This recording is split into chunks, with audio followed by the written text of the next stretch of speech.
உலகில் உள்ள பழமை வாய்ந்த அணைகளில் இன்றளவும் பயன்பாட்டில் உள்ள ஒரே அணை திருச்சி மாவட்டத்தில் காவிரியின் குறுக்கே கிபி 2ஆம் நூற்றாண்டில் கட்டப்பட்ட ஒரே அணை. வெறும் கற்கள் மற்றும் களிமண்ணை கொண்டு சுமார் 2000 வருடங்களுக்கு முன் கட்டப்பட்டு இன்றளவும் கம்பீரமாய் நிற்கும் அந்த அணைதான் கல்லணை. தமிழர்களின் பெருமையை உலகறிய செய்தவர்கள் சோழர்கள். அச்சோழ மன்னர்களில் முற்கால சோழன் என்று அழைக்கப்படும் கரிகால சோழனால் கட்டப்பட்டதே இந்த கல்லணை. இக்கல்லணையை கரிகாலன் கட்ட காரணமும் அதன் பின்னால் உள்ள அறிவியலும் உங்களுக்கு தெரியுமா?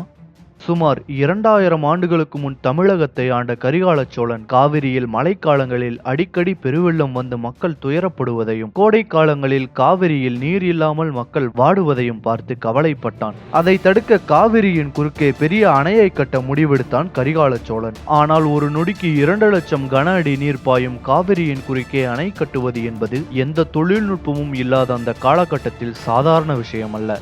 எனவே இதற்கும் ஒரு வழியை கண்டுபிடித்தார்கள் அக்கால தமிழர்கள். அதாவது வேகமாக ஓடும் ஒரு நீரோடையில் நாம் நிற்கும் போது நம் கால்கள் மண்ணில் மெதுமெதுவாக புதைவதை உணரலாம் அல்லவா? அந்த சூத்திரத்தையே கையில் எடுத்தனர் நம் முன்னோர்கள். காவிரி ஆற்றின் மீது பெரிய பாறைகளை கொண்டு வந்து போட்டனர். அந்த பாறைகளும் நீர் அரிப்பின் காரணமாக கொஞ்சம் கொஞ்சமாக மண்ணுக்குள் சென்றன. பாறைகளுக்கு மேல் வேறொரு பாறையை வைத்து நடுவே தண்ணீர் கரையாத ஒருவித ஒட்டும் களிமண்ணை புதிய பாறைகளில் பூசி இரண்டையும் ஒட்டி கொள்ளும் விதமாக செய்தனர். இப்படியாக ஒட்டிய பாறைகளின் மேல் அமைந்ததுதான் இந்த கல்லணை. பல வல்லுநர்கள் வந்து சோதித்து பார்த்தும் இதன் மர்மத்திற்கு இன்னும் விடை கண்டுபிடிக்க முடியவில்லை. அப்படிப்பட்ட அந்த ஆச்சரிய மர்மம் என்ன தெரியுமா? உலகிலேயே சுமார் 2000 ஆண்டுகள் வரை உறுதியாக ஒட்டிக்கொள்ளும் ஒரு பசையை இதுவரை யாரும் கண்டுபிடிக்கவில்லை என்பதே உண்மை.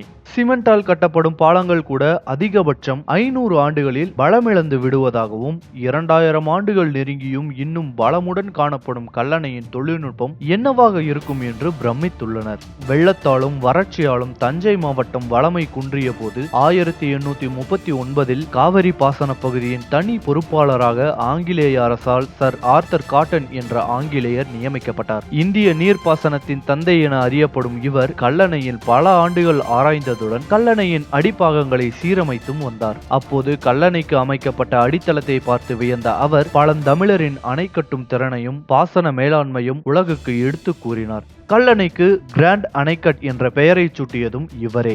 கல்லணை காவிரியை காவிரி ஆறு, வெண்ணாறு, புது ஆறு, கொள்ளிடம் என 4ஆக பிரிக்கிறது. பாசன காலங்களில் காவிரி, வெண்ணாறு, புது ஆறு ஆகியவற்றிலும் வெள்ள காலங்களில் கொள்ளிடத்திலும் தண்ணீர் கல்லணையில் இருந்து திறந்துவிடப்படும். இதனால் டெல்டா மாவட்டத்தின் பல லட்சம் ஏக்கர் நிலம் வெள்ளத்தில் இருந்து காப்பாற்றப்படுகிறது.